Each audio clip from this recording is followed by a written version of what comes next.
ഇന്ത്യയിലെ ഏറ്റവും പ്രശസ്തമായ പ്രണയ സ്മാരകമാണ് താജ്മഹൽ.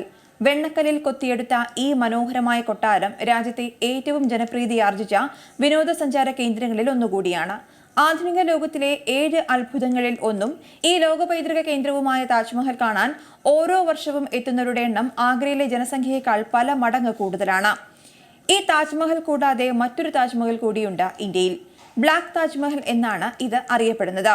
മധ്യപ്രദേശിലെ ബുർഹാൻപൂരിലെ തെരേസ പ്രദേശത്താണ് കറുത്ത താജ്മഹൽ സ്ഥിതി ചെയ്യുന്നത്.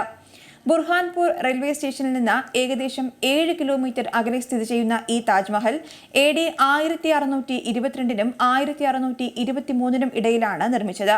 മുഗൾ ആർമിയുടെ സൈന്യാധിപനായിരുന്ന അബ്ദുൾ റഹീം ഖാൻഖാനയുടെ മൂത്ത മകനായിരുന്നു ഷാനവാസ് ഖാൻ. 44-ാം വയസ്സിൽ അദ്ദേഹം അന്തരിച്ചു. അദ്ദേഹത്തിന്റെ ഓർമ്മയ്ക്കായി ഉദാവാലി നദിക്കരയിൽ നിർമ്മിച്ച സ്മാരകമാണ് ഈ കറുത്ത താജ്മഹൽ. ഷാനവാസ് ഖാന്റെ ഭാര്യയുടെ ശവകുടീരവും ഇവിടെ തന്നെയുണ്ട്. പേര് ഒന്നാണെങ്കിലും ഈ കെട്ടിടത്തിന് താജ്മഹലിന്റെ അത്ര വലുപ്പമില്ല. ഈ പ്രദേശത്ത് വളരെ സാധാരണയായി കാണപ്പെടുന്ന കറുത്ത കല്ലുകൊണ്ട് നിർമ്മിച്ചതിനാലാണ് ഇതിന് കറുത്ത താജ്മഹൽ എന്ന് പേരിട്ടിരിക്കുന്നത്. പ്രധാന കെട്ടിടത്തിന് ചുറ്റുമായി മനോഹരമായ പൂന്തോട്ടമുണ്ട്. 4 കോണുകളിലും ഷഡ്ഭുജാകൃതിയിലുള്ള മിനാരങ്ങളും കമാന വരാന്തകളുമുണ്ട്. ചുമരുകളിൽ മനോഹരമായ ചിത്രങ്ങൾ കാണാൻ കഴിയും. ശവകുടീരത്തിന് താഴെ സ്ഥിതി ചെയ്യുന്ന ഷാനവാസ് ഖാന്റെ യഥാർത്ഥ ശവകുടീരത്തിലേക്ക് ഒരു ചെറിയ ഗോവണിയിലൂടെ പ്രവേശിക്കാം.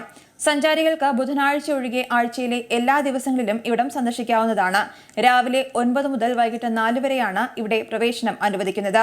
പ്രവേശനം തികച്ചും സൗജന്യമാണ്. പുതിയ വാർത്തകളും വിശേഷങ്ങളും ഇനി വിരൽ തുമ്പിൽ. എല്ലാ ഡിജിറ്റൽ പ്ലാറ്റ്ഫോമുകളിലും ഇപ്പോൾ സീ മലയാളം ന്യൂസ് ലഭ്യം.